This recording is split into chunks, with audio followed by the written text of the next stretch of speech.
Hello everyone. I know you watch this video to accompany you to sleep. So if you like this video, don't forget to like, comment, and subscribe. Also, don't forget to tell me where you are from and what time you watch this video. The tragic case of Francis Choi, a fight for justice. Justice often appears straightforward, but reality is far more complex. In an ideal world, justice is blind and impartial, yet reality frequently defies that ideal. Such was the case for Francis Choi, a young woman from Massachusetts, whose life turned into a harrowing journey to prove her innocence after a tragic fire in 2003 claimed her parents' lives. The night of the fire, at 4:50 a.m. on April 17th, 2003, Frances was jolted awake by her mother's desperate screams of fire. Flames devoured the doorway, and black smoke seeped through the cracks. Acting instinctively, she dialed 911 and cried for help through an open window. The Brockton Fire Department responded swiftly, battling the flames that threatened to engulf the family home. Frances and her nephew, Kenneth, were rescued from second-floor bedrooms, but her parents remained trapped. Despite the firefighters' efforts, Frances's parents were found unconscious, overcome by toxic smoke. The family consisted of Francis, 17, her parents, Jimmy, 64, and his wife, 53, and Kenneth, 16, the grandson living with them after the tragic suicide of Jimmy's son in 2000. The investigation begins. What first seemed like a tragic accident soon turned suspicious. Firefighters noticed a potent smell of gasoline upon entering the house. They discovered 4 gasoline containers, 2 baby formula cans, and 2 beverage bottles, implying deliberate arson. The fire's origin appeared internal, with no signs of forced entry. The most severe damage was in the master bedroom, where Jimmy and his wife slept. Investigators faced an unsettling question. Could a family member be responsible? Turning suspicion to accusation. Both Francis and Kenneth claimed ignorance about the fire's cause. However, a police dog detected traces of gasoline on Francis's sweatpants, raising suspicion. During a questioning session en route to the hospital, police pressed Francis for answers. Tragically, Jimmy passed away that evening, deepening the family's loss and intensifying the investigation. Hours later, police uncovered 2 damning pieces of evidence. First, they discovered 2 handwritten arson plans under Kenneth's bed. The first detailed a scheme involving gasoline, including precise instructions on where to pour the fuel and how to ignite it. The second outlined a similar plan using gas. Forensic analysis confirmed Kenneth's handwriting on both notes. Additionally, a partially burnt towel was found near Kenneth's door, an apparent attempt to block smoke. When questioned, Kenneth initially denied involvement, but later, under pressure, gave conflicting statements. He accused his Aunt Frances, alleging she orchestrated the fire for insurance money, driven by frustration with her restrictive life at home. Kenneth claimed Frances wanted the freedom to live in a college dorm and escape her grandparents' strict rules. He alleged she offered him $110,000 as a reward for his silence. The turning point. During a tense confrontation, Frances vehemently denied involvement. Yet, after hours of relentless questioning, she blurted, "I was involved," only to immediately retract the statement, claiming it was made in frustration. The police, however, treated this as a confession. Francis was arrested that night for arson and murder. The aftermath media narratives swiftly shifted. Headlines transformed from "Smart girl calls 911, saves 2 lives," to "Girl sets fire to home, kills parents." Both Francis and Kenneth were charged with 2 counts of first-degree murder and arson. Prosecutors argued that Francis's motive was financial gain from insurance payouts. But was justice truly served, or was this a case of rushed judgment and coerced confession? The story of Francis Choi unfolds as a haunting exploration of justice, betrayal, and the struggle for truth. A narrative where the line between victim and perpetrator becomes dangerously blurred. Francis's trial began after a lengthy delay, hindered by insufficient evidence and mounting uncertainty. The court struggled to reach a clear conclusion. Ultimately, the jury's inability to agree resulted in a mistrial declared on January 25, 2018. Kenneth's defense was firm. His attorney argued that Kenneth had no involvement in the fire. He wasn't present at the scene, carried no gasoline, and had cooperated fully with the investigation. After days of deliberation, the jury found Kenneth not guilty. He walked free, leaving Francis to await her fate behind bars. In January 2011, Francis faced her second trial. This time, Kenneth had become the prosecution's key witness. In a shocking revelation, he admitted to writing the arson plans and placing 2 gasoline-filled bottles on the basement stairs. Actions he claimed were at Francis's request. Kenneth testified that he witnessed Francis pouring gasoline before the fire erupted. Yet, even with this damning testimony, the jury remained divided. Another mistrial. Francis remained imprisoned, her future uncertain. After nearly 8 years in confinement, Francis was granted bail on February 25, 2011. She was allowed to return home, but was tethered by a GPS monitor, her movements restricted. She could only leave for medical appointments, church services, or court appearances. Her third trial loomed. On May 2, 2011, it began under a shadow. 2 days prior, Kenneth, facing drug trafficking charges, fled to Hong Kong. His absence was glaring, but the court allowed his prior testimony to stand. The prosecution leaned on expert analysis. Gasoline traces were allegedly found on Francis's sweatpants. Was it accidental or evidence of guilt? The jury weighed these questions for 2 weeks before delivering their verdict. Guilty. 2 counts of murder and arson. A life sentence without parole. Francis's family believed the verdict was a miscarriage of justice. They maintained her innocence, convinced Kenneth was the true culprit. In Massachusetts, a first-degree murder conviction automatically triggers an appeal. Yet, the process was slow, grueling. For years, progress stalled.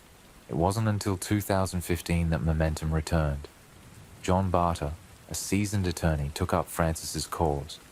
He pored over trial records, investigative reports, forensic analyses. What he found shook him: errors, omissions, and troubling questions of fairness. Recognizing the depth of the injustice, Barter reached out to the Boston University School of Law's Innocence Project. Together, they unearthed critical evidence. First, racial bias. Barter discovered that prosecutors Karen O'Sullivan and John Bradley exhibited prejudice against Asian individuals.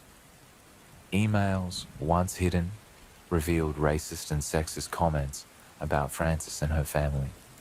It took 5 years of legal battles to obtain these documents, but when they surfaced, the depth of bias was undeniable. Second, a suppression of truth. The prosecution and police had concealed Kenneth's history: drug dealing, strained relationships, and his own arson attempts after Francis's imprisonment. They failed to disclose that Kenneth had set 2 fires at his grandfather's home, or that his testimony may have been coached. Original police notes, thought destroyed, were found, contradicting courtroom testimonies. Third, forensic revelations. Expert analysis revealed no gasoline traces on Francis's clothing. Kenneth's clothes, shockingly, had never been tested. His fingerprints, however, were found on the arson plans. Fire investigators concluded the blaze started in the basement mattress, not the staircase as Kenneth had claimed. Fourth, a pivotal witness. Kenneth's former girlfriend came forward, testifying that Kenneth confessed to setting the fire for revenge against his grandparents. This testimony, overlooked in prior trials, cast new doubts.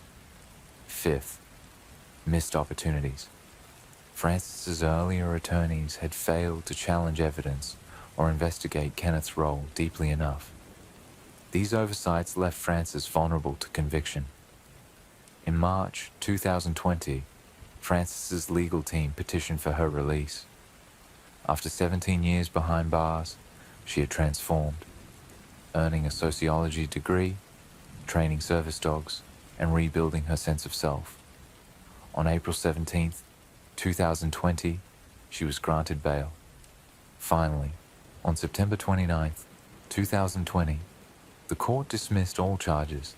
The judge cited misleading police statements, fabricated evidence, racial bias, and ineffective legal defense. The prospect of a fourth trial was abandoned. Francis was free. 17 years stolen. Years that could have been spent pursuing dreams, building a future. Instead, Francis fought for her life within the confines of a prison. Her case exposed deep flaws in the justice system, bias, negligence, and errors that cost her nearly 2 decades. Though free, scars remain. Yet, Francis's resilience stands as a testament to human endurance and the fight for justice, reminding us all that the pursuit of truth is never easy, but always necessary. And though the case is closed, its echoes remain, a haunting reminder of a system's failure and one woman's unwavering strength to overcome it. Late on the night of July 10th, 2001, the North Ryde Police Department in New South Wales, Australia, received a chilling distress call. The voice on the other end was frantic, claiming, "Someone has shot my parents. I think they're not breathing. There's a lot of blood everywhere. Help me." Police officers and medical personnel quickly arrived at the scene, finding a horrifying tragedy. Out of a family of 4, only one person had survived. They discovered the lone survivor, Seth Gonzalez, huddled in the corner of the garage, appearing devastated. Yet, just 3 days after the incident, Seth's behavior raised suspicions as he anxiously inquired about his inheritance. At the funeral, he performed one sweet day, but soon after, used government compensation to purchase a luxury car. This behavior triggered deeper scrutiny by the police. The Gonzalez family background. The Gonzalez family had emigrated from the Philippines and built a successful life in Australia. Teddy Gonzalez, born in 1954 in Baguio City, Philippines, was a resilient and hardworking man.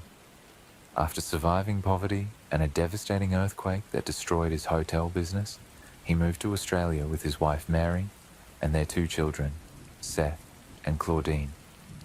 Teddy and Mary were devout Catholics, hardworking, and invested heavily in their children's education. By 1993, Teddy had established a successful immigration law office, securing a comfortable life for his family in North Ryde. Their home, a luxurious villa on Collins Street, symbolized years of perseverance and determination. The tragic day. On July 10th, 2001, Teddy and Mary went to work, while Claudine, on summer break, stayed home. Seth attended school, visited his father's office, and had evening plans with friends. Claudine, still celebrating her 18th birthday from the previous day, had been in touch with friends, but suddenly ceased communication. At 11:45 p.m., Seth returned home and made the emergency call. Seth claimed to have seen 2 figures fleeing the scene and tried to rush into the house, but was held back by a neighbor. Despite the swift arrival of authorities, Teddy, Mary, and Claudine were already dead. Contrary to Seth's claim, the victims were not shot, but brutally attacked with sharp objects. The investigation.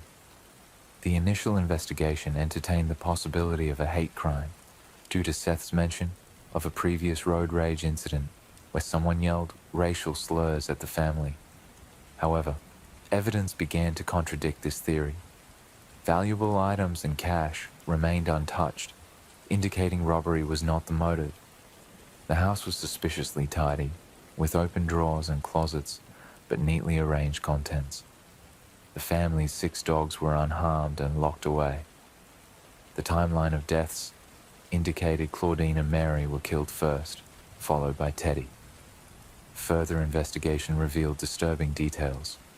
Claudine's last known activity was a text sent at 4:10 p.m., placing her time of death shortly after. Mary was likely killed upon returning home from work around 5:30 p.m.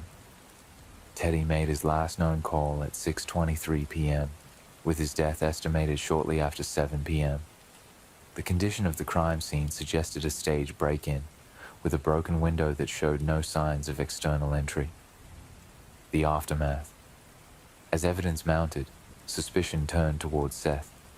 His inconsistent behavior, including his immediate concern for inheritance and purchase of luxury items, only deepened doubts. By 2004, Seth Gonzalez was convicted of the murders. Despite maintaining his innocence, his appeals have consistently been denied, the latest rejection occurring on April 3, 2023. This case, marked by deception and tragedy, continues to haunt the memories of those who knew the Gonzalez family, serving as a chilling reminder of how greed and lies can unravel even the closest of bonds. As Seth entered the house, his work attire and the briefcase beside him painted the picture of a routine evening. However, if this had been an attack targeting Asians, the assailant wouldn't have patiently waited for each family member to return home, nor would they have arrived unarmed, forcing them to use whatever was available at the scene. After killing everyone, the perpetrator even took the time to shower, as evidenced by water found on the bathroom floor. 6 days after the incident, the police asked Seth to recount the events of that night in detail. This time, they noticed inconsistencies. Seth claimed he arrived at the front of his house around 6 p.m., but didn't get out of the car after receiving a text saying dinner had been delayed by 2 hours. With rain falling, Seth chose not to go inside. Instead, he called the house phone, but no one answered. He then drove to meet a friend in Blacktown, 28 kilometers away. Seth stated he spent 2 hours searching for the new address, without success, finally meeting his friend at 8 p.m. for dinner and video games. Seth said he returned home at 11:45 p.m. and called the police. He particularly emphasized finding his sister Claudine bleeding and claimed he attempted first aid. However, this account had glaring issues. The notion that Seth couldn't find his friend's new address after 2 hours was illogical. The forensic report also contradicted his statements. Claudine had been dead for some time and could not have been bleeding. There were no signs of CPR having been performed. Seth's mention of seeing 2 figures was also dubious. Multiple police reenactments concluded that the noise from Seth driving into the garage and entering the house would have alerted any intruders, giving them time to flee. It would have been impossible for Seth to see anyone if they had been there. This led the police to suspect Seth, the sole survivor. They searched his room, finding a piece of clothing with traces of blue paint matching the writing on the crime scene wall. They also seized his computer and an empty shoebox. Purchasing an identical pair of shoes, police matched them to bloody footprints at the scene. Seth's internet history from February to July 2001 revealed searches related to plant poisons. Following this lead, police discovered that Seth had purchased highly toxic plant seeds on June 24th, though the plant's name remained undisclosed under government order. Coincidentally, a week before the murders, Seth's mother Mary was hospitalized with severe stomach pain and diarrhea, later diagnosed as colitis. police now suspected poisoning. During his third police interrogation, Seth claimed he had purchased the seeds due to heartbreak and disillusionment. This lie was clumsy, but without direct evidence, police couldn't charge him. Instead, they wiretapped his phone and implemented a sting operation. Seth's behavior also raised suspicions. On the day of the press conference, he inquired about inheritance. At the funeral, his choice of songs shocked guests. He later moved into a luxury apartment, refurbished his mother's car with government compensation, and lied about having brain cancer to scam relatives for 190,000 Australian dollars. The fake documents he presented ended up with the police, leading to the suspension of his compensation payments. Running out of funds, Seth sold valuables and ordered a Lexus worth 173,000 Australian dollars. When cautioned by the salesperson, he casually replied, "Don't worry, I've inherited money." Seth's Aunt Emily also recounted a strange encounter on the night of the murders. Around 6 p.m., while picking up her son, she noticed Seth's car parked in the garage, though the house was dark and silent. She rang the doorbell thrice but received no answer. About to look inside, she saw a figure move. She recalled the 6 dogs that should have barked, but there was silence. Uneasy, she left. Additionally, a client of Seth's father reported seeing Seth's car between 4:15 and 4:30 p.m. 2 months later, the police's sting operation progressed. An undercover officer befriended Seth, eventually hinting at an informant within the police. Seth, falling for the trap, asked the officer for information about the investigation. When the officer casually mentioned someone had seen Seth's car at 4 p.m., Seth began crafting a second alibi. By January 2002, Seth claimed he arrived home before 4:30 p.m., but left for a brothel, embarrassed to admit it earlier. However, police wiretaps recorded Seth calling the brothel, asking about security cameras and guest registries. The prostitute he claimed to visit had been on leave. Seth later arranged for a taxi driver to support his alibi, but it was revealed that the driver was paid to provide a false statement. Crucial evidence emerged when Seth, convinced of a police informant, provided the undercover officer with a hand-drawn crime scene sketch. It included detailed times of death, information only the perpetrator could know. The handwriting matched that at the crime scene. Before his arrest, Seth staged an assault, claiming an unknown assailant attacked him. Medical exams found no head injuries, casting doubt on his claim. This led police to suspect Seth might target his grandmother, the will's executor. The joint will from 1998 stipulated that if both parents died, assets would be divided between Seth and Claudine. Fearing for the grandmother's safety, police arrested Seth on June 13, 2002, charging him with murder. After the arrest, deeper insights emerged. Teddy and Mary had worked tirelessly, accumulating wealth and holding high expectations for their children. They envisioned Seth as a cardiac surgeon, but he struggled academically, passionately pursuing music. After dropping out of school, he became the lead singer of a band, even creating a fan club. However, parental pressure and his failures may have driven him toward the horrific actions that ended his family's lives. Seth Gonzalez's life appeared outwardly successful, marked by his rising music career and his social charm. But beneath this surface was a storm of frustration and insecurity. Enrolled in law school at his father's insistence, Seth struggled to meet academic expectations. Despite receiving a car as an incentive, the pressure from his parents only intensified. Seth's academic performance mysteriously improved after he personalized his car with a license plate bearing his name. The praise from his parents became addictive, driving him to secretly alter his grades. When his sister caught him in the act and exposed his actions, she also revealed his long-kept secret of bedwetting. and embarrassment Seth had endured into adulthood. This humiliation, combined with his family's constant pressure, planted dark seeds of resentment. His relationship with his family continued to deteriorate. Seth's parents strictly controlled his social life, even sending his sister away to Melbourne to end an early relationship. When Seth faced similar parental interference with his girlfriend, the tension escalated. Threats of disinheritance, confiscation of his car, and exile back to the Philippines loomed over him, suffocating his sense of freedom. By mid-2001, Seth's frustration reached a breaking point. After receiving poor grades and facing his parents' harsh words, he devised a sinister plan. On June 24th, he ordered toxic plant seeds, concocting a lie to expedite delivery. On July 1st, he laced his mother's food with the poison. Though she fell ill, she eventually recovered, much to Seth's dismay.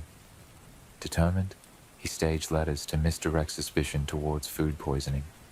The tension climaxed after another argument with his mother on July 6th.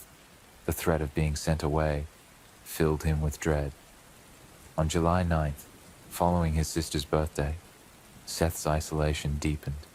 His car was confiscated, his allowance reduced, and his academic failures loomed. Resentment transformed into resolve. Seth decided to eliminate his family. On July 10th, Seth executed his plan. Armed with a baseball bat and kitchen knives, he attacked his family.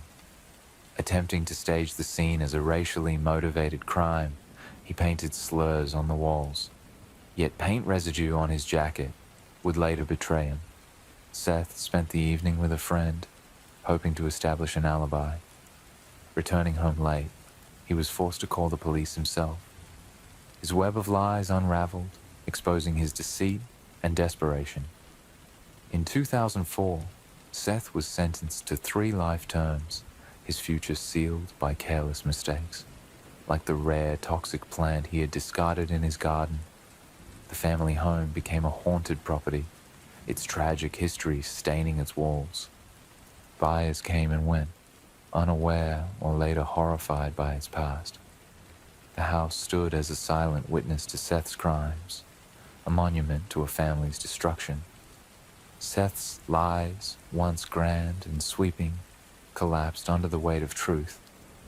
His life now confined to a prison cell, he would never learn the meaning behind his name, a revelation his father had promised, but never delivered. The story of Seth Gonzalez is one of ambition, lies, and the crushing weight of familial expectations. But what haunted the Gonzalez home after the crimes? Neighbors whispered of strange occurrences, shadows that lingered, doors that creaked open without cause, the faint sound of weeping echoing through the empty halls. A year after the house was sold, the new owners reported unsettling experiences. Lights flickered without explanation, and cold drafts whispered through sealed windows. Some claimed to see figures moving past curtained windows, though the house stood empty. One evening, a neighbor saw a figure resembling Mary Gonzalez standing by the upstairs window, staring out into the dark street. Yet no one lived there at the time. Others heard faint cries in the night, as though the house itself mourned the family it had lost. Urban legends began to take root. Was the house cursed?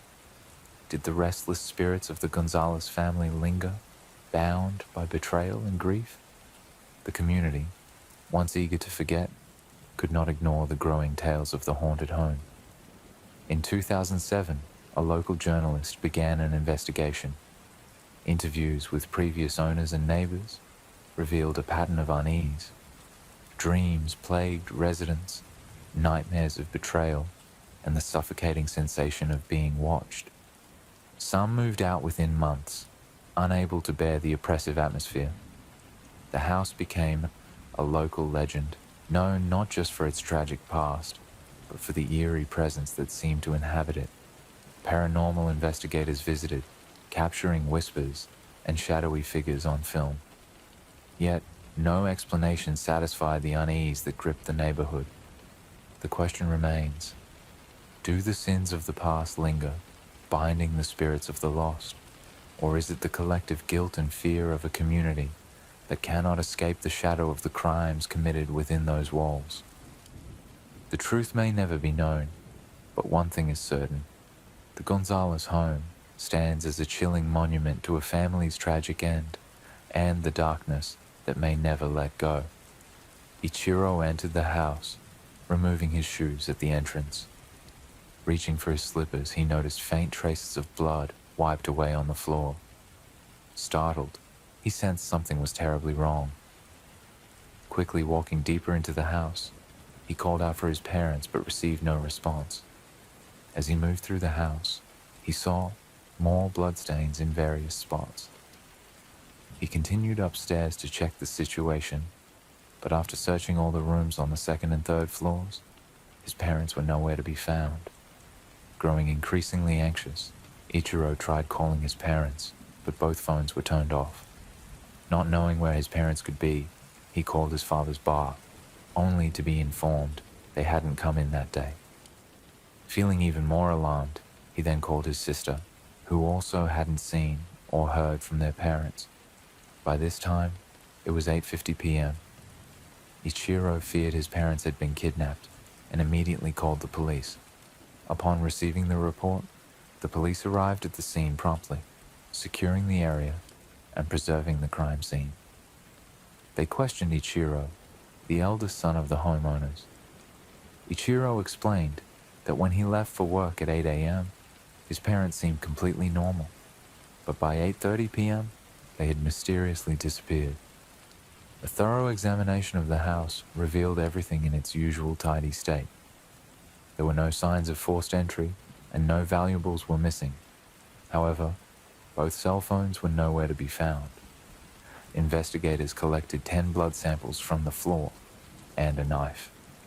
Tests revealed that most of the blood belonged to Mr. and Mrs. Takahashi, but DNA from an unknown man was also found. Based on the evidence on the first floor, police suspected that the couple was attacked at the entrance. Authorities believed the likelihood of survival was low, and if they were alive, they were likely gravely injured. Since no valuables were stolen, robbery was ruled out. Given the family's wealth, kidnapping seemed a possibility, though no ransom calls were received. The police reviewed phone records, confirming the last known location of the couple's phones was at their home. Surveillance footage showed Mr. Takahashi leaving at 1 p.m. and Mrs. Takahashi at 1:30 p.m. Mrs. Takahashi returned at 4:30 p.m., after which neither appeared on any footage. The police learned that Mr. Takahashi, who ran a bar linked to illegal activities, often went out at night. Despite the association, the couple was seen as kind and caused no trouble. Suspicion briefly fell on Ichiro after reports of arguments over money. However, his colleagues provided an alibi, and he was cleared. Reviewing surveillance footage again, the police noticed a masked man and woman near the house after Ichiro left. They were seen discarding something in a nearby trash bin. Upon inspection, police found blood-stained clothes later confirmed to belong to the Takahashis. On the third day, an officer noticed a strange odor near the first-floor bathroom. Inspecting a gap beneath the floor, they found 2 large cabinets. Inside were the bodies of Mr. and Mrs. Takahashi, each with multiple stab wounds. Ichiro was devastated. Autopsies confirmed the time of death as January 16th, 2 days earlier. Further investigation identified the woman in the footage as Morales Hazel Alava, Ichiro's ex-girlfriend. Ichiro recounted a phone call with her on the day of the incident, during which she expressed a desire to reconcile. He declined and later received a cryptic message, "It's over now." Ichiro revealed their relationship ended after his parents opposed their marriage, particularly due to Morales owing him around 600,000 yen. After the incident, Morales abruptly moved out of her apartment. A friend reported seeing her frantically searching for bandages at a convenience store on January 17th. The police continue their search for Morales, now a prime suspect in the investigation. Tracked down Morales and found her at an inn in Fukushima Prefecture in the early hours of January 19th. Morales was arrested at the inn. When the police asked her where she had been on the day of the incident, she claimed that she had been helping a Filipino friend find a place to live and denied any involvement in the case. The police believed that Morales didn't act alone. Even if she had a weapon, it would have been nearly impossible for her to overpower two victims on her own. Her accomplice was likely the man seen discarding the clothes in the surveillance footage. The autopsy results showed that the victims' wounds were quite deep, with some being fatal, particularly those near the heart, injuries that Morales likely couldn't have inflicted by herself. 2 days later, the police located the man believed to be Morales' accomplice. Surveillance cameras captured images of him purchasing 3 cans of beer at a convenience store in Suzaki City at 10:20 p.m. on the night of the incident. He was wearing a hat pulled low over his forehead and a mask, with his right hand bandaged. The man was identified as Dela Cruz Brian Jefferson Risen, a Filipino national. The police quickly apprehended him. After his arrest, he couldn't withstand the pressure and confessed everything to the police.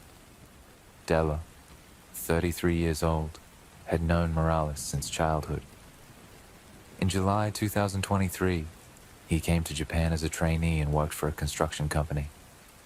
He lived in a small apartment in Suzaki City. Besides Morales and a few Filipino friends, he didn't know anyone else and led a mostly solitary life. 2 months before the incident, Dela and his girlfriend, along with Morales, had dinner at a barbecue restaurant to celebrate their reunion. Dela claimed he didn't know Mr. and Mrs. Takahashi at all, and that the entire plan was Morales' idea.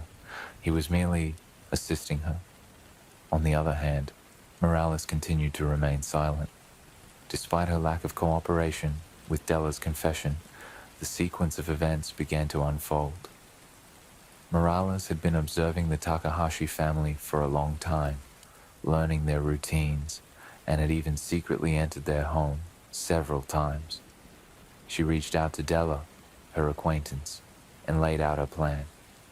The two of them then prepared knives and plastic bags. At 8 a.m. on the day of the incident, Morales and Dela sneaked into the Takahashi house and hid in a room. Since Morales had previously been to the Takahashi home and knew the door code, the two were able to enter without alerting Mr. and Mrs. Takahashi. Around noon, while hiding inside the house, Morales called Ichiro. This call might have been her final internal struggle, solidifying her resolve to carry out her plan. At 1 p.m., Mr. Tokito left the house and returned shortly afterward. Half an hour later, Mrs. Nishimi also left. Once she was gone, the two attackers quickly ambushed Mr. Tokito, resulting in his death. At 4:30 p.m., Mrs. Nishimi returned home. As soon as she stepped inside, she was ambushed by the two. Although she tried to resist, she couldn't overpower the attackers. After being repeatedly stabbed, she collapsed. Later in the afternoon, Ichiro called Morales, but she didn't answer because she and Dela were busy dealing with the bodies of Mr. and Mrs. Takahashi, hiding them under the floor to delay their discovery. Together, they placed the bodies into plastic containers and concealed them in the storage space beneath the bathroom floor on the first floor. They took the Takahashi's phones, turned them off, but couldn't remember where they discarded them. By the time they finished hiding the bodies, it was 5:30 p.m.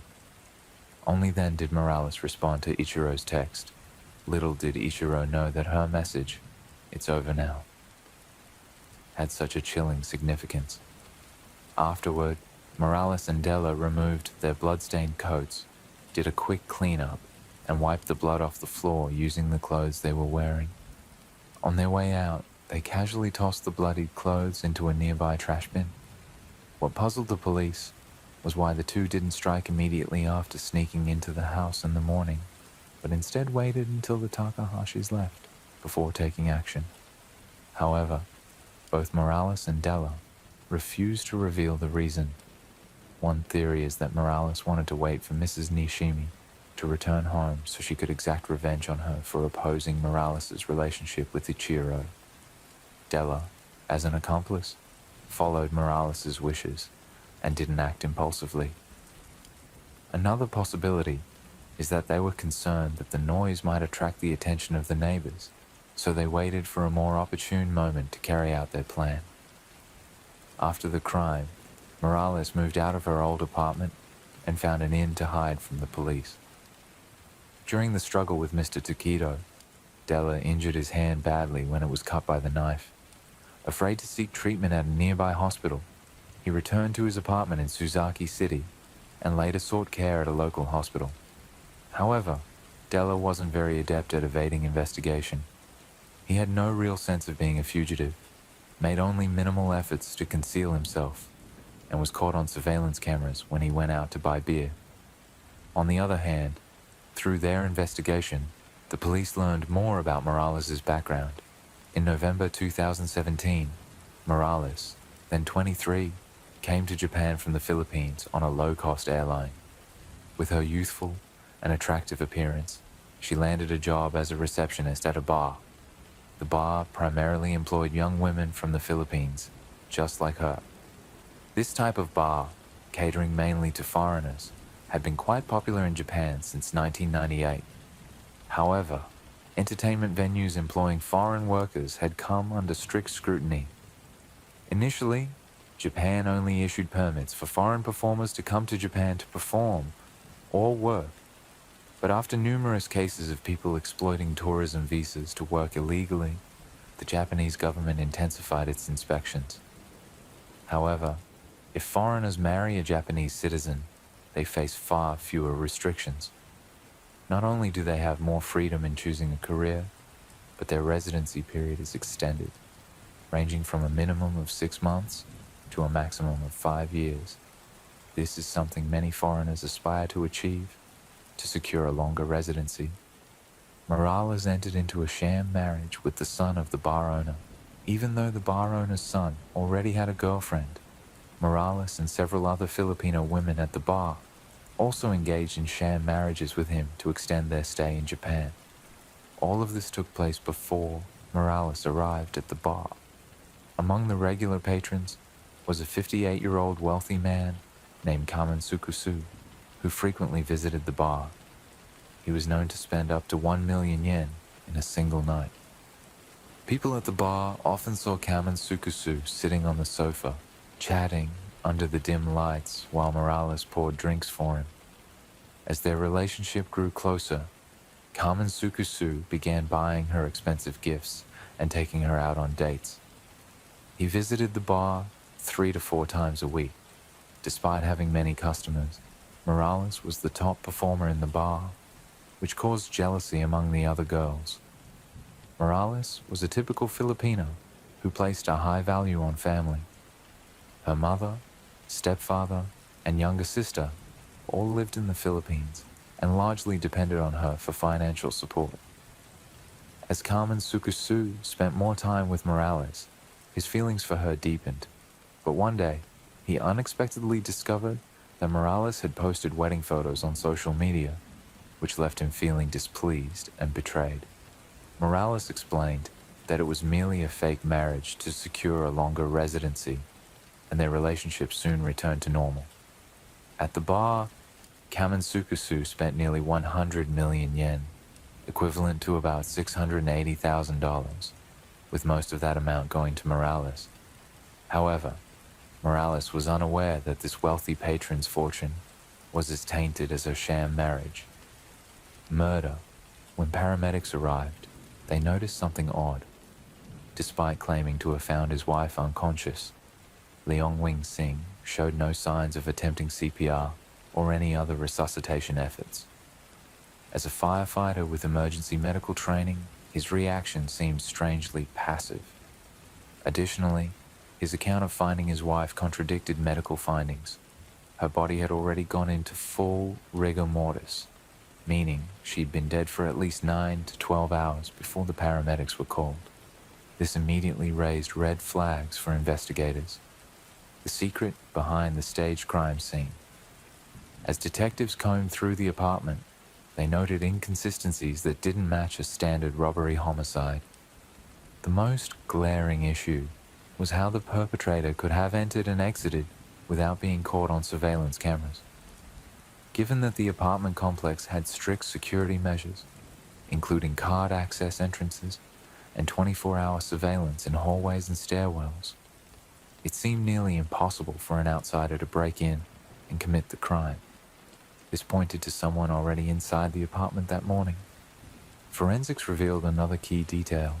While the scene appeared to be ransacked, there were no foreign fingerprints or footprints, only those belonging to Leong Wing Sing and his wife.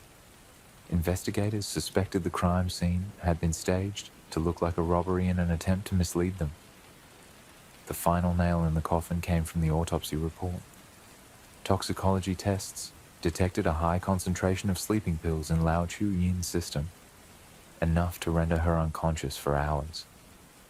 This was crucial, because if the victim was unconscious when she was strangled, it meant there was likely no struggle, contradicting the husband's claims that a robber had attacked her. Detectives realized the most logical explanation. Leong Wing Sing had drugged his wife, waited until she was unconscious, and then strangled her with a towel while she lay in bed.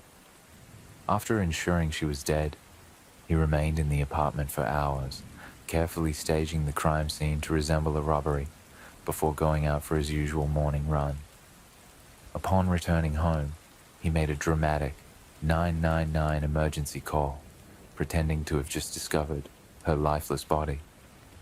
A double life and a hidden affair. Despite the mounting evidence, investigators still needed a motive. By digging into Leong Wing Sing's financial records and personal life, they uncovered a shocking secret. He was having an affair with a younger woman. This woman, identified as Chung Mei Lin, was a 26-year-old nightclub hostess whom Leong had been secretly supporting for nearly a year and a half.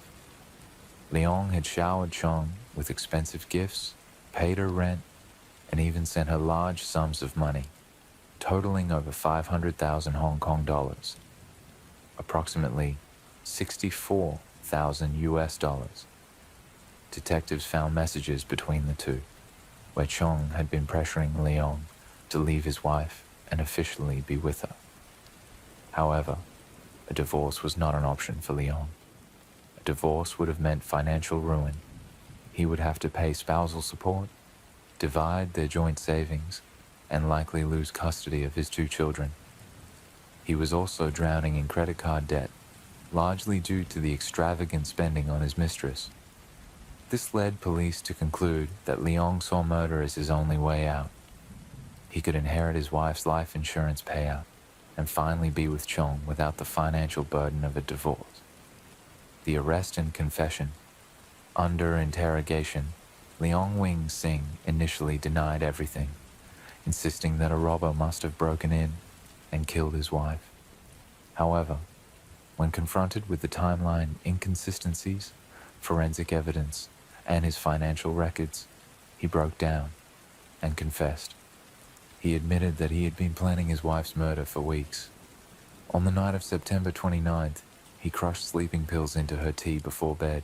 After she fell into a deep sleep, he waited until around 3 a.m., then wrapped a towel around her neck and strangled her. The next morning, while his children were getting ready for school, he acted completely normal, even preparing their breakfast. Once they left, he pretended to go for a run, only to return and stage the scene as a robbery gone wrong.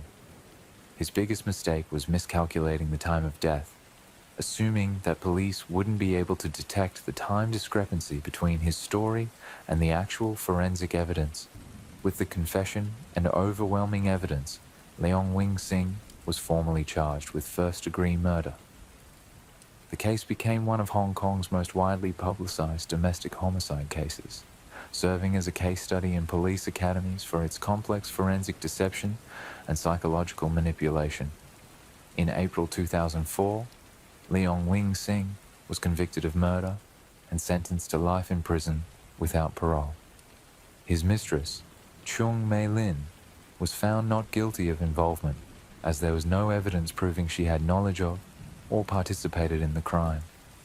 To this day, the firefighter's locked room murder case remains one of Hong Kong's most infamous cases, demonstrating how even the most secure places can become the scene of unimaginable horror when driven by greed, betrayal, and desperation, to suffer significant financial losses. She wrote about how the burden of debt weighed heavily on her and how she felt like a failure for not being able to provide for her family as she had once promised. In this letter, she also mentioned feeling physically unwell, writing, "Lately, my body has felt weak and the pain in my arm won't go away. Perhaps this is my karma, but I pray for peace, for my family, and for a future where my children don't have to bear my mistakes." This final letter painted a picture of a woman struggling not only with betrayal, but with deep personal regrets.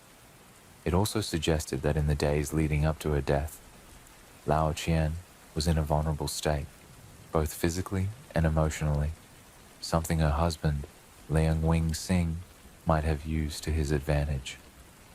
The final pieces of evidence.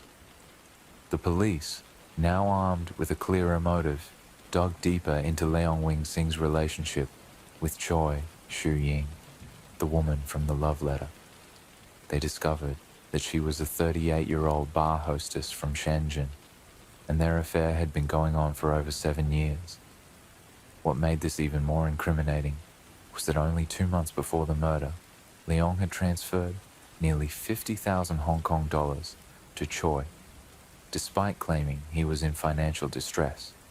Phone records also showed that Leong and Choi spoke for nearly 30 minutes the night before Lao Chen's death, and after his wife was found dead, he called Choi again, this time for over an hour. When confronted with this evidence, Leong denied everything at first, but faced with the undeniable proof of his affair and financial transactions, he changed his story. He now claimed that Choi had nothing to do with the murder, and insisted that the affair was just an emotional escape because he had felt trapped in a loveless marriage. But the investigators weren't convinced. They believed that his affair was not just an escape, it was his reason for wanting his wife dead. The arrest and confession. With overwhelming evidence, Leong Wing Sing was formally arrested on October 10th, 2003, charged with the premeditated murder of his wife, Lao Qian. Under intense interrogation, he finally cracked. He admitted that he had drugged his wife, strangled her while she was unconscious, and staged the break-in, all to make it look like an unfortunate robbery gone wrong. But the real reason was far more sinister. He wanted to get rid of her, so he could be with Choi Shu Ying. He wanted to cash in on the insurance money to clear his debts and start a new life. The police later searched Choi Shu Ying's apartment in Shenzhen, but found no evidence that she had directly participated in the crime. She denied any knowledge of the murder plot, and without proof of her involvement, she was never charged. The verdict and aftermath. At trial, Leong pleaded guilty in exchange for a reduced sentence, avoiding the death penalty. He was sentenced to life imprisonment without parole in April 2004. His children, now orphaned, were placed under the care of their maternal relatives. They later expressed that they wanted nothing to do with their father ever again. As for Choi Shu Ying, she reportedly moved away from Shenzhen and disappeared from public view. Some rumors suggested that she moved overseas, but to this day, her whereabouts remain unknown. The case of Leong Wing Sing, the firefighter turned murderer, remains one of Hong Kong's most chilling domestic crime stories. A brutal reminder that sometimes the most dangerous person isn't a stranger in the dark. It's the one sleeping beside you. Next case, the missing nurse. Hospitals are places where people go to heal, but for some, they become the last place they are ever seen alive. On June 14, 2011, Li Wen, a a 29-year-old nurse working at Guangzhou First People's Hospital, vanished without a trace. What made her disappearance even more disturbing was that security footage showed her entering an elevator, but she was never seen exiting. Her case would go on to become one of China's most puzzling disappearances, sparking urban legends, conspiracy theories, and a police investigation that uncovered shocking secrets within the hospital walls. The disappearance. That night, Li Wen was scheduled for the night shift, working from 8 p.m. to 8 a.m. She was known to be a responsible, well-liked nurse with no history of mental illness or personal problems. At 11:47 p.m., CCTV footage captured her stepping into an elevator on the third floor, where the hospital's staff dormitory and break room were located. She appeared calm, holding a small bag, presumably containing snacks or personal belongings. That was the last confirmed sighting of her. By morning, when Li Wen didn't report for duty at 8 a.m., her colleagues assumed she had left early due to illness or an emergency. But when she failed to respond to calls and texts, concern grew. At 10:30 a.m., hospital security began checking CCTV footage, and what they found sent chills down their spines. Li Wen was seen entering the elevator at 11:47 p.m. The elevator doors closed. The elevator never opened again, at least not with her inside. She was never seen leaving the hospital premises. How could someone walk into an elevator and never come out? The investigation. By the time the police were involved, 48 hours had passed and no one had reported seeing or hearing from Li Wen. 1. The elevator mystery authorities checked the security footage multiple times, looking for any sign of what had happened inside the elevator. However, the camera inside the elevator was malfunctioning, meaning there was no footage of what happened once the doors closed. Technicians were brought in to inspect the elevator shaft, fearing that Li Wen might have fallen in. However, there was no body, no evidence of struggle, and no sign that the elevator doors had been forced open. It was as if she had vanished into thin air. 2. The abandoned locker. A search of her belongings revealed something strange. Her uniform and ID badge were still in her locker, suggesting that she hadn't intended to leave the hospital. Her phone was missing, but phone records showed no outgoing calls or messages after she entered the elevator. Her last conversation had been with a fellow nurse, Zhang Mei, where she simply said, "I'm heading down now. See you later." But she never arrived. The basement theory. The police turned their attention to the hospital basement, which was only accessible via the elevator or a back stairwell. According to hospital staff, the basement housed medical storage, old records, and an unused wing that had been closed off for years. It was a dark, rarely visited area, but some employees claimed that strange things happened there. One janitor, an older woman who had worked at the hospital for 15 years, whispered to police, "That place, it's cursed. Even if I hear noises down there, I don't go looking." When the police searched the basement, they found an old staff uniform in a pile of discarded clothing, scattered papers and abandoned hospital beds, a single shoe, identical to the ones worn by Li Wen. But Li Wen herself was nowhere to be found. A chilling discovery. As investigators dug deeper, they uncovered something even more terrifying, a series of missing persons cases connected to the hospital. Between 2003 and 2011, 3 other women had vanished, all working night shifts at the hospital. 2003, a 34-year-old cleaner named Wu Ai disappeared after finishing her shift. 2007, a 26-year-old nurse named Huang Lili was last seen walking near the basement stairwell. 2009, a 31-year-old intern doctor named Chen Yu left work after midnight and was never seen again. All 3 cases remained unsolved. The connection between these disappearances sent shockwaves through the hospital. Could it be a serial predator? A hidden passage in the basement? Or something even more sinister? A ghostly encounter?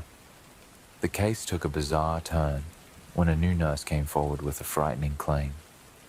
A week after Li Wen vanished, she had been working a night shift when she heard whispers near the elevator. When she turned to look, she saw a blurry reflection on the metal doors, one that didn't match her own. The whispers grew louder until she could make out the words, "Help me, I'm still here." Frightened, she ran, refusing to work night shifts again. The story quickly spread among staff, and soon, many employees refused to go near the basement at night. The hospital's secret. Determined to find out the truth, police began interviewing longtime hospital employees, and one old security guard finally broke his silence. He claimed that years ago, during renovations, a temporary morgue had been set up in the basement, but due to poor ventilation and sanitation issues, some bodies decomposed faster than expected. Instead of reporting it, hospital officials quietly disposed of them in an unknown location. Could Li Wen's disappearance have something to do with this dark secret? Despite intense investigations, no trace of Li Wen has ever been found. The hospital shut down the basement permanently, sealing off the old storage rooms. Security was tightened, and new rules prohibited staff from using the elevator alone at night. To this day, some claim they still hear whispers near the basement elevator, and some believe Li Wen is still there, trapped between this world and the next. Her case remains one of China's most chilling hospital disappearances. Next case, the last taxi ride, the disappearance of Zhang Min at 3:42 a.m. Zhang Min, a 32-year-old office worker in Beijing, hailed a taxi outside a late-night cafe. It was a cold winter morning on December 9th, 2017, and she was heading home after an office party. She texted her best friend, "Just got in a taxi. See you tomorrow." But she never arrived. By dawn, she had vanished without a trace. Her case would become one of Beijing's most baffling disappearances, leading to a terrifying revelation about a string of missing passengers, and a mystery that still haunts the city today. The final moments, Zhang Min was last seen on CCTV footage outside Blue Moon Cafe in the Chaoyang district of Beijing. The footage showed her wearing a dark red coat and carrying a small handbag, waving down a taxi on a nearly empty street. Getting into the back seat at exactly 3:42 a.m. The footage was clear, and the taxi was identified as a white FAW Volkswagen Santana, a common model for Beijing taxis. But here's where things got strange. The license plate number was not visible due to glare from the streetlights. The CCTV camera at the next intersection never recorded the taxi passing through. There were no further records of Zhang Min's phone activity after she entered the taxi. It was as if she and the taxi had disappeared into thin air. The investigation won. The untraceable taxi. The first thing police did was try to track the taxi through the city's GPS system, but they ran into a shocking issue. In Beijing, all taxis are required to have GPS tracking and fare meters that log every trip. However, there was no record of a taxi picking up Zhang Min at 3:42 a.m. The nearby taxis that were on duty did not match the vehicle in the footage. It was as if this taxi wasn't officially registered. 2. The last phone signal. Zhang Min's phone was still powered on for approximately 18 minutes after she entered the taxi. The last location pinged was a highway exit near an abandoned toll booth, 7 kilometers away. After 4 a.m., her phone was either turned off or destroyed. Police rushed to the toll booth, but found nothing unusual. No CCTV cameras, no witnesses, no evidence. 3. The taxi driver's secret. As the case gained media attention, an anonymous tip came in. A woman claimed that she had escaped from a similar taxi 2 weeks earlier. She described a driver in his late 40s with a scar on his right hand, an unregistered taxi with a fake meter and missing identification sticker. The car doors had no inside handles, trapping her inside. She only escaped because she jumped out of the car when the driver stopped at a red light. She had reported the incident to the police, but since she wasn't harmed, the case wasn't taken seriously at the time. Now, detectives wondered, was Jiang Min taken by the same driver? A chilling connection. As investigators dug deeper, they found 5 more cases of missing women in Beijing, all last seen getting into taxis late at night. 2015, Liu Feng, 27, disappeared after leaving a bar. 2016, Wang Xia, 30, last seen outside a shopping mall. 2017, Chen Rui, 29, vanished after calling a cab from her apartment. 2017, Xu Mei, 25, missing after attending a concert. 2017, Jiang Min, 32, the latest victim. All had similar physical descriptions. All had entered a taxi alone at night. None of them were ever found. This wasn't just a random disappearance. This was the work of a predator. The underground rut. A break in the case came when police searched an old highway tunnel near the last location of Jiang Min's phone signal. Inside they found scratches on the concrete walls, as if someone had tried to claw their way out.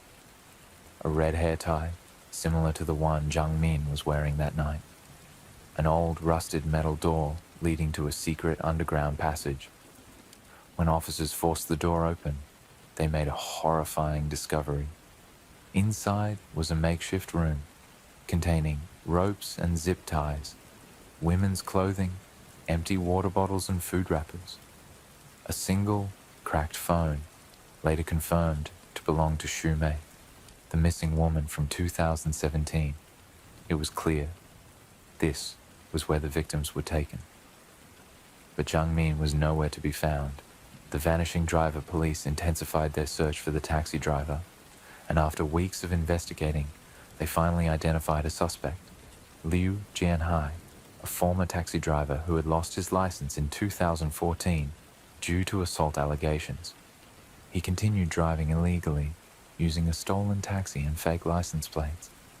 He modified the car to remove inside door handles, trapping passengers inside. He preyed on women traveling alone at night, especially those who had been drinking or were distracted on their phones. But when police raided his last known address, he was gone. The only thing they found was a message scrawled on the wall in red ink. You'll never find them. Liu Jianhai had disappeared, just like his victims. To this day, Jiang Min's whereabouts remain unknown. The underground tunnel was sealed off, but no bodies were ever found. Liu Jianhai became one of China's most wanted fugitives, but has never been caught. The case remains open, with police believing that he may still be active somewhere in China. Some believe Jiang Min was never taken to the tunnel, that she may have been taken elsewhere, kept alive, or even trafficked. Others think she never left the taxi at all, that her body was hidden somewhere, waiting to be found. And then there are those who whisper that on quiet Beijing nights, some still see a white taxi with no driver, stopping for passengers who are never seen again. One thing is certain, Jiang Min's last taxi ride was a one-way trip into the unknown. Next case, the haunting of apartment 14B. In May 2019, newlyweds Chen Wei and Li Fang moved into a high-rise apartment in Beijing's Chaoyang district. It was a steel, spacious, modern, and far cheaper than similar places nearby. But from the first night, something felt off. The air inside was always cold, even when the heater was on. Footsteps echoed in the hallway at odd hours, but when they checked, no one was there. Objects moved on their own. A chair out of place, cabinet doors swinging open at night. And then there was the closet. A heavy wooden door, bolted shut, with a rusted chain wrapped around the handle. Their landlord told them never to open it. A strange warning. One evening, while taking out the trash, Chen Wei met an elderly woman from the apartment next door. She glanced at him, then at his door, her face darkening. "You live in 14B?" she asked. Chen Wei nodded.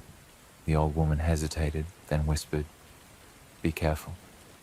They never stay long." "Who?" Chen Wei asked. She didn't answer.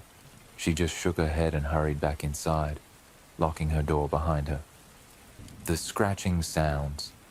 That night, Li Fang was awakened by a faint scratching noise coming from inside the closet. At first, she thought it was a mouse or some trapped animal, but then it stopped, and a soft knock came from inside the closet door.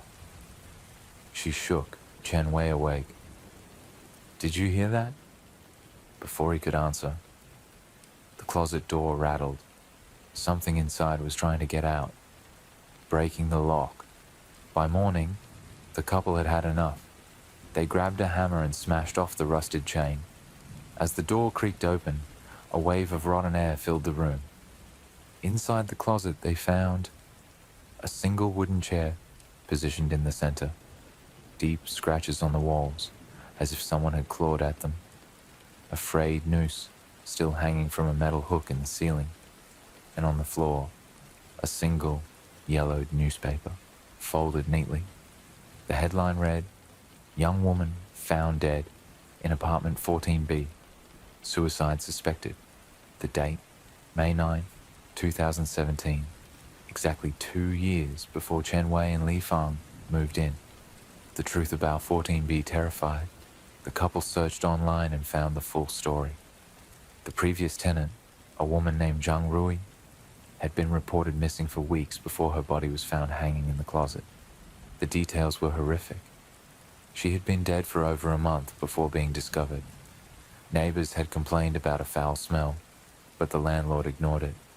The cause of death was ruled a suicide, but friends insisted Zhang Rui had no reason to take her own life. The police report also noted something unusual.